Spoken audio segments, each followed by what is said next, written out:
Welcome to the MJ Take on Sports Fan Entertainment. Day 2 of the 2017 NFL Draft is over. And don't worry, Titans fans, I am happy with what Jon Robinson and the Tennessee Titans front office did today. You know, the thing is with me, although some of you believe that I'm a hater and I hate on everything they do, no, it's not that I hate on everything they do. I just don't love everything they do. And I kind of look at each thing that they do and I kind of do something that's called thinking. Like, I look at it and I say, do I like this or not? I don't just like everything they do or hate everything they do. I look at it and I say, And today, I looked at what the Titans did today, and I liked it as they selected wide receiver Taywan Taylor with the 72nd overall pick after trading up from the 83rd overall pick, and I liked the pick of Jonnu Smith with the 100th overall pick. So let's first talk about wide receiver Taywan Taylor. So the Titans were initially scheduled to pick with the 83rd overall pick in the 3rd round of the 2017 NFL Draft. They traded up to the 72nd overall selection with the New England Patriots. The Patriots gave up that 72nd pick and the 200th overall pick, a 6th round selection, in exchange for the Titans' 3rd round pick, 83rd overall, and 124, which is a 4th round pick. So essentially, the Patriots and the Titans swapped 3rd round picks. The Patriots get the Titans 4th, and the Titans get the Patriots 6th, okay? Now, when I first heard that deal, I didn't love it because the 4th rounder, although I think 4th rounders and beyond are a little overrated, I think they're kind of worthless. Honestly, that's just my opinion. I didn't love giving up a 4th rounder unless if we really love this guy, because we moved up, how many spots is that? 11 spots in the 3rd, and you gave up a whole 4th round pick? I mean, that's a lot to me, so I didn't love it initially. But when they took Taywan Taylor, the wide receiver, I liked it.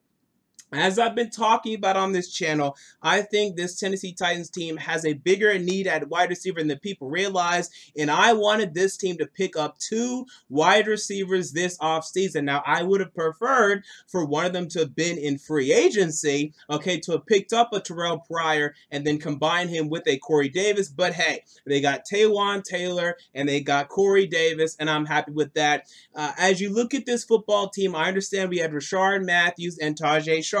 Rishard Matthews is all right. He's a pretty good number 2, or really just an average number 2 wide receiver in the NFL. He's okay.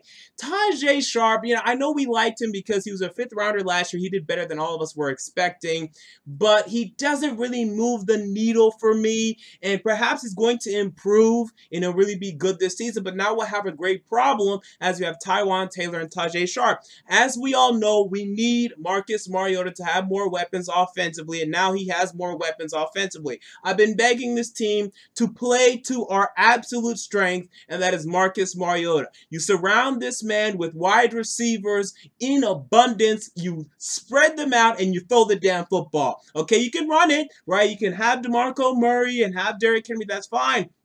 But Marcus Mariota has an ability to throw for 40 touchdowns in any given season in this league. I truly believe that. I think he has the talent level of a Drew Brees, of a Phillip Rivers. I think he has, of a Matt Ryan. I think he has that talent level, and eventually I think he's going to get there. Now you're putting yourself in a position to where he could do that. Now it's all going to depend on one man. Will Mike Mularkey and another man, Terry Robisky, can they put together an offense to really get the potential out of this team now, out of this personnel that's looking better and better? Taywan Taylor, let's talk about him. So he's 5'11", 203 pounds, out of Western Kentucky, somewhat local kid, and I like him as a prospect. Now, there are other wide receivers I might have preferred, namely Chris Godwin, the wide receiver from Penn State, and Carlos Henderson, the wide receiver from Louisiana Tech.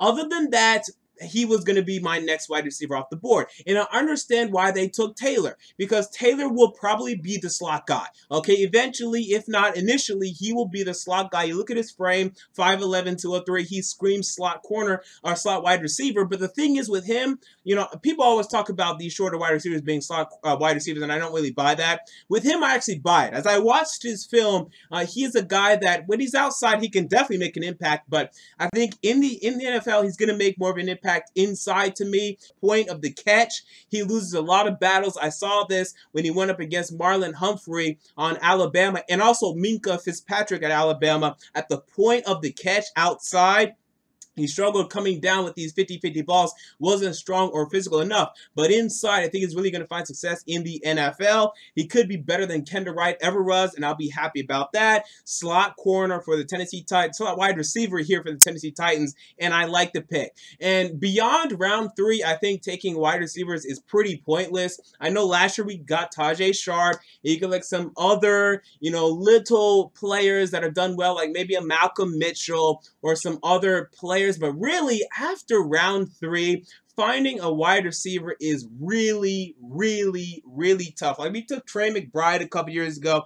He's not going to do anything. I know y'all are still waiting on Trey McBride. He ain't never going to do nothing, dog. Taking a wide receiver after round 3, I think is pretty much pointless. The data suggests it's one of the worst positions to take after round 3. But we got one in round 3.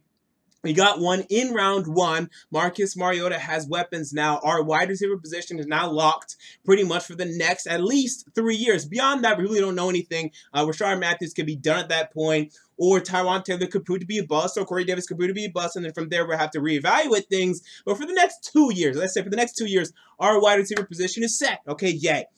Tight end, Jonnu Smith. Let's talk about him. So we took him with the 100th overall pick. We all knew we were going to take a tight end in this draft, so that's not a shock to me. Now, again, this pick to me, I would have preferred some other players. I might have preferred George Kittle out of Iowa. I might have preferred Jake Butt out of Michigan. And I might have preferred Jordan Leggett out of Clemson, or even Bucky Hodges out of Virginia Tech. But this is where I will be honest and I will say I have not watched much of Jonnu Smith. I only watched 2 games of this guy. And I like what I saw, though. I mean, he's an athletic tight end. He had a 39-inch vertical at the combine.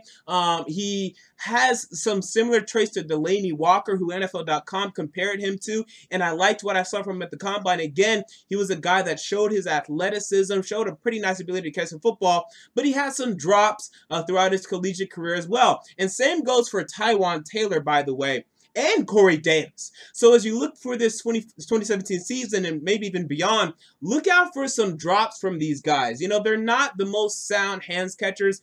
Corey Davis has natural hands, but he drops a lot of balls. Like, I think he dropped 10 balls. Pro Football Focus came out and said he dropped 10 balls this 2016 collegiate season. That's way too many. But eventually, I think they're going to hopefully get this out of their system. So look out for some drops. But ultimately, man, Jonnu Smith, I like the pick. Okay, even though I might have preferred these other 3 tight ends just because I know them more and more familiar with them, it wouldn't shock me if Jonnu Smith proves to be better than all of them. Unlike Adoree Jackson, where I knew, okay, that Quincy Wilson's better, that Tre'Davious White's better as cover corners. Now everyone's talking about special teams like it's the biggest thing ever.